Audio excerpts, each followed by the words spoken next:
Today, I really need us to speak about something, okay? How is it possible for one who was a persecutor of the church, persecutor of those who put their faith in God, how is it possible for him to now become one of the most impactful apostles? One of the apostles who comes with so much revelation from the Lord, who makes things clear, things that were not clear before, but he's able to make them clear through revelation that is given by God. How is that possible? Well, I know that he certainly met the God of transformation, and the God that I'm speaking about, not just any other God, I'm speaking about the creator of the universe, the God who created everything, yet he was never created. I'm speaking about the God who was here before time began, the eternal God. That's who I'm speaking about today, the God of transformation, who was able to transform Saul into Apostle Paul. Now, in the book of Acts 22, Apostle Paul gives us a testimony of what happened to him. Now, he tells us that he was a persecutor of the believers, not just the persecutor of the believers, but he was zealous in persecuting those who believed in God. But on his way to Damascus, he had an experience that changed him forever when he met the God of transformation. He says that he saw a light at that moment. He saw a light and he fell to the ground. And the Lord came to him. He saw Jesus, and Jesus was asking him, "Why are you persecuting me?" And in that moment, his sight was lost when he was having that whole encounter.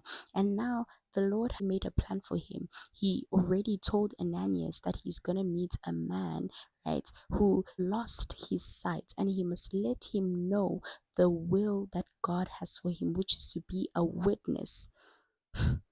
From being a persecutor to being a witness of the gospel of the Lord that you persecuted the people for believing in. That just boggles my mind. How is that possible? It can only be possible through the power of the transforming God. It cannot be possible by any other person. And today I just want to ask you one question. After you met this God of transformation, what has changed about you?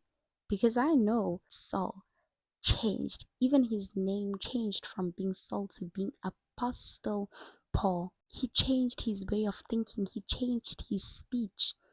He now became an ambassador of the same faith that he was crucifying the people for. When you truly meet this God, everything about you changes.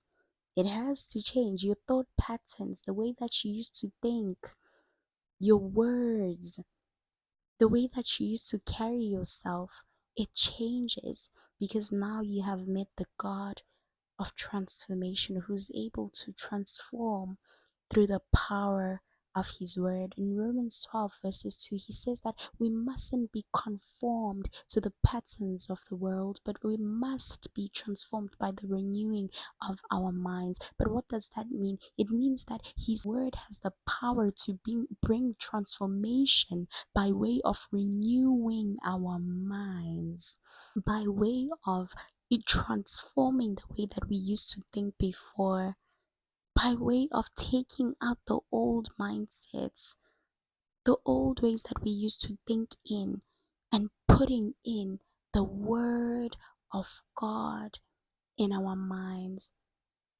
so that every step that we take, so that every decision that we make is inspired by the Word of God.